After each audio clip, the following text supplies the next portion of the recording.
বাড়িতে সবজি নেই তো তাতে কি হয়েছে? আপনারা কিন্তু বাড়িতে থাকা সামান্য কিছু উপকরণ দিয়ে এই রেসিপিটা বানিয়ে নিতে পারেন ভাতের সঙ্গে খাওয়ার জন্য। তাছাড়া রোজ রোজ একঘেয়েমি সবজি খেতে ভালো না লাগলেও মাঝে মধ্যে আপনারা এইরকম একটা রেসিপি বানিয়ে নিতে পারেন। ছোট থেকে বড় সবারই ভীষণ ভালো লাগবে। আজকে আমি কিভাবে এই সুস্বাদু রেসিপিটা বানিয়ে নিলাম, আপনারা ভিডিওটা প্রথম থেকে শেষ পর্যন্ত দেখতে থাকুন। ভালো লাগলে একটা লাইক দেবেন। সেই সঙ্গে যদি নতুন বন্ধুরা এসে থাকেন, অবশ্যই আমার চ্যানেলটিকে সাবস্ক্রাইব করে আমার পাশে থাকার অনুরোধ রইল।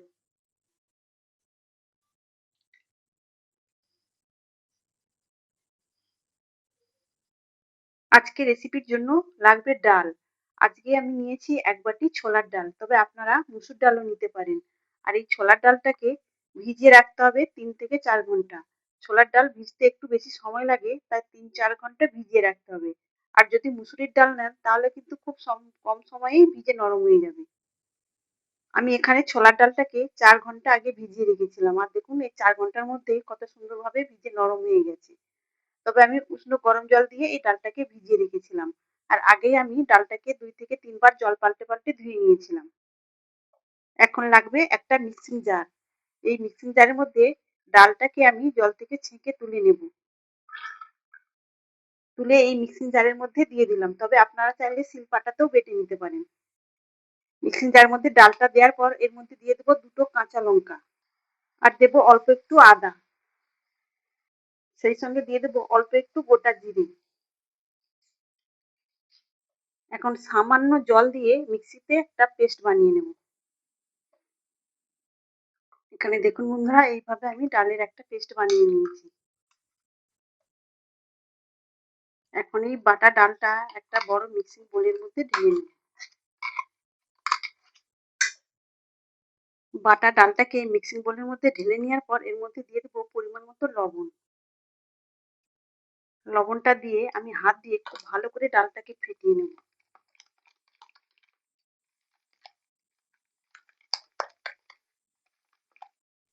যত ভালো করে এই ডালের বাটাটাকে ফেটানো হবে আর বড়াগুলো খুব নরম তুলতুলে হবে, তখন এই বড়াগুলো খেতে ভীষণ ভালো লাগবে। বাটা ডালটাকে ফেটিয়ে নেওয়ার পর এখন আমি এর মধ্যে দিয়ে দেবো অল্প একটু কুচানো পেঁয়াজ। আর দেবো সামান্য হলুদের গুঁড়ো। আর এর মধ্যে দিয়ে দেবো এখন একটা ডিম। তবে আপনারা ডিম ছাড়াও এই বড়াগুলো ভেজে নিতে পারেন, তবে ডিমটা দিলে বড়াগুলোর টেস্ট খুব ভালো হবে। এখন আমি হাতের সাহায্যেই আবারও পেঁয়াজ আর এই ডিমটাকে এই বাটা ডালের সঙ্গে ভালো করে মিশিয়ে নেব।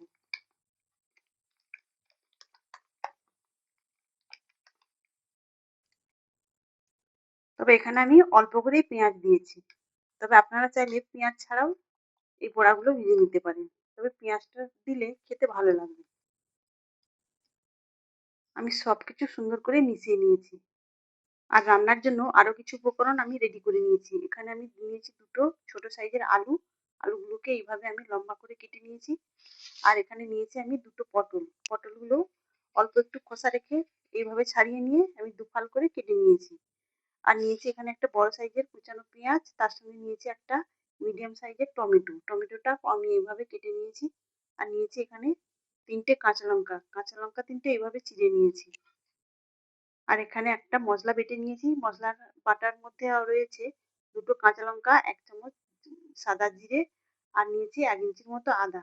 এটাকে আমি শিলপাটায় বেটে নিয়েছি। এখন এবার চলে যাব রান্নাতে। এখন রান্নার জন্য গ্যাস অন করে একটা কড়াই বসিয়ে দিয়েছি। কড়াইটা প্রথমে খুব ভালো করে গরম করে নিতে হবে। কড়াইটা গরম হয়ে যাওয়ার পর এর মধ্যে আমি দিয়ে দিলাম ২ চামচ সরিষার তেল। তেলটাকেও খুব ভালো করে গরম করে নিতে হবে। তেলটা ভালো মতো গরম হয়ে গেলে এই কড়ার চারপাশে এভাবে চাড়িয়ে নিতে হবে। এখন তেলের মধ্যে আমি ফেটিয়ে রাখা ডালটা বড়ার শেপে ভেজে নেব। তবে আপনারা ছোট বড় যে কোনো শেপে বড়াগুলো ভেজে নিতে পারেন। আমি এখানে বেশ কয়েকটা বড়া শেপে দিয়ে দিয়েছি। এক পাশটা আঁচ খেয়ে গেলে অন্য পাশটা ভাজার জন্য উল্টে দিতে হবে।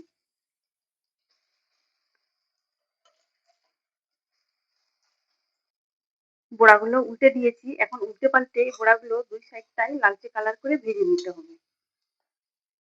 এখানে আমি ২ সাইডটাতেই বড়াগুলো খুব সুন্দর করে ভেজে নিয়েছি। এখন এগুলোকে তুলে নেব।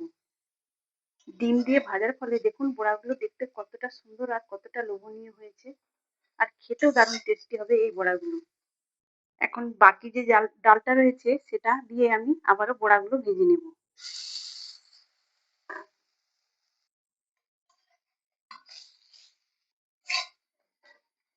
সব বড়াগুলোই ভেজে তুলে নিয়েছি। এখন এই কড়ার মধ্যে আবারও দিয়ে দিলাম 1 টেবিল চামচ সরিষার তেল। এখন এই তেলের মধ্যে কেটে রাখা পটলগুলো দিয়ে ভেজে নেব। তবে আপনারা চাইলে শুধু আলু দিয়েও এই রেসিপিটা বানিয়ে নিতে পারেন। যারা আলু খেতে চায় না তাদের জন্য কিন্তু এইভাবে পটল দিয়ে দিতে পারেন বা অন্যান্য সবজি। পটলগুলো একটু লালচে কালার করে খুব সুন্দর করে ভেজে নিতে হবে।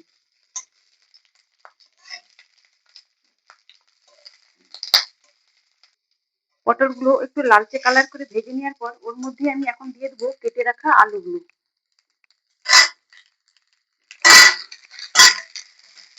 এখন আলুগুলো দিয়েও একসঙ্গে আমি খুব সুন্দর করে ভেজে নেব। তবে আপনারা চাইলে আলু এবং পটল আলাদা আলাদা ভাবে ভেজে নিতে পারেন, তাহলেও কিন্তু কোনো অসুবিধা হবে না। আমি আলুটাকে বেশ কয়েকবার ঢাকা চাপা দিয়ে দিয়ে ভেজে নেব, এতে আলুগুলো খুব সুন্দরভাবে সেদ্ধ হয়ে যাবে। আমি এখানে আলু পটলটা কয়েকবার ঢাকা চাপা দিয়ে দিয়ে ভেজে নিয়েছি, আর দেখুন আলুটা অনেকটা সেদ্ধ হয়ে গেছে। এখন ভেজে নেওয়া আলু আর পটলটা একটা পাত্রে আমি তুলে নেব। আলু আর পটল তুলে নেওয়ার পর ওই কড়ার মধ্যে আবারও দিয়ে দিয়েছি 1 টেবিল চামচ সরিষার তেল। এখন ফোড়নে দিয়ে দিলাম একটা তেজপাতা, আর দিয়ে দিলাম একটা শুকনো লঙ্কা 2 টুকরো করে কেটে নিয়েছি, আর দিয়ে দিলাম অল্প একটু গোটা জিরে। এখন ফোড়নটাকে খুব সুন্দর করে ভেজে নিতে হবে। ফোড়নটাকে ভেজে নেওয়ার পর এখন আমি এর মধ্যে দিয়ে দেবো কেটে রাখা পেঁয়াজ। পেঁয়াজটাকে দিয়ে একটু হালকাভাবে প্রথমে ভেজে নেব। কিছুক্ষণ পেঁয়াজটাকে দিয়ে নেড়েচেড়ে ভেজে নেওয়ার পর এখন আমি এর মধ্যে দিয়ে দেবো কেটে রাখা পাকা টমেটো। এখন এই পাকা টমেটো দিয়ে আবারও বেশ কিছুক্ষণ নাড়াচাড়া করে ভেজে নিতে হবে, যতক্ষণ না পর্যন্ত এই পাকা টমেটোটা নরম হয়ে যাচ্ছে। পাকা টমেটো তাড়াতাড়ি নরম হওয়ার জন্য অল্প একটু লবণ দিলাম। লবণটা দিয়ে নাড়াচাড়া করলে টমেটোটা তাড়াতাড়ি নরম হয়ে যাবে। এখানে টমেটো খুব সুন্দরভাবে নরম হয়ে গেছে। এখন আমি বেটে রাখা মশলাটা দিয়ে দেবো, আর দিয়ে দেবো পরিমাণ মতো হলুদ। অল্প একটু দেবো ঝাল লঙ্কার গুঁড়ো। আমি যেহেতু আগে দুটো কাঁচা লঙ্কা বেটে নিয়েছিলাম, তাই অল্প একটু আমি ঝাল লঙ্কার গুঁড়ো দিলাম। এখন সবকিছু মশলার সঙ্গে কষিয়ে নিতে হবে। এখন কালারের জন্য দেবো 1/2 চামচ কাশ্মীরি লঙ্কার গুঁড়ো। মশলাটা শুকনো শুকনো হয়ে গেছে, অল্প একটু জল দেবো। এখন এই জলটা দিয়ে খুব ভালো করে মশলাটাকে কষাতে হবে। মশলাটাকে যত ভালো করে কষানো হবে তরকারির টেস্টও তত ভালো হবে। এখানে দেখুন বন্ধুরা, মশলা থেকে তেলও ছেড়ে দিয়েছি। এখন আমি এর মধ্যে ভেজে রাখা দিয়ে দেবো আলু আর পটল। আলু আর পটলের সঙ্গে মশলাটাকে এখন ভালো করে কষিয়ে নিতে হবে। মশলার সঙ্গে আলু আর পটলটা আমি সুন্দর করে কষিয়ে নিয়েছি। এখন আমি এর মধ্যে দিয়ে দেবো পরিমাণ মতো জল। তবে অবশ্যই জলটা দিতে হবে গরম করে। যে কোনো রান্নাতে যদি জল গরম করে দেওয়া হয় সেই রান্নার টেস্ট কিন্তু দ্বিগুণ বেড়ে যায়। তবে এখানে জলটা বুঝে দিতে হবে, কেননা এর মধ্যে আমি ভেজে রাখা বড়া দেবো। বড়াটা অনেকটাই জল টেনে নেবে, সেই মতো এখানে জলটা দিতে হবে। আর সেই সঙ্গে আলু আর পটলটাও সুন্দরভাবে সেদ্ধ হতে হবে। আমি আগে অল্প একটু লবণ দিয়েছিলাম, এখন আবারও একটু লবণ দেবো। তবে লবণটা বুঝে দিতে হবে। এখন লবণের সঙ্গে মিশিয়ে নেড়েচেড়ে এটাকে আমি ঢেকে দিয়ে 5 থেকে 6 মিনিট রেখে দেবো। আর এদিকে যে বড়াগুলো ভেজে রেখেছিলাম এই বড়াগুলো এমনিও খেতে কিন্তু দারুণ লাগবে। তবে এর মধ্যে আমি কতগুলো এমনি খাওয়ার জন্য রেখে দেবো, আর বাকিগুলো তরকারিতে দিয়ে দেবো। আমি 5 মিনিট পরে ঢাকা চাপাটা খুলে নিয়েছি, আর এখানে আলু আর পটলটা খুব সুন্দরভাবে সেদ্ধ হয়ে গেছে। এখন আমি এর মধ্যে ভেজে রাখা বড়াগুলো দিয়ে দেবো। যেদিন আপনাদের সবজি খেতে ভালো লাগবে না কিংবা বাড়িতে সবজি থাকবে না, সেদিন কিন্তু আপনারা এইভাবে রেসিপিটা বানিয়ে নিতে পারেন, খেতে দারুণ লাগবে।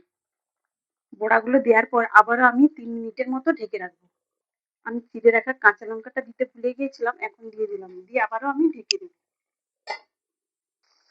আবারও আমি 3 মিনিট ঢাকা চাপা দিয়ে এটাকে রান্না করে নিয়েছি। আর অল্প একটু ঝোল ঝোল মতো রয়েছে, এটা কিন্তু এই বড়াটা টেনে নেবে। আর বেশি আমি না এখানে জলটা মারবো না। আলুগুলো একদম সেদ্ধ হয়ে গেছে।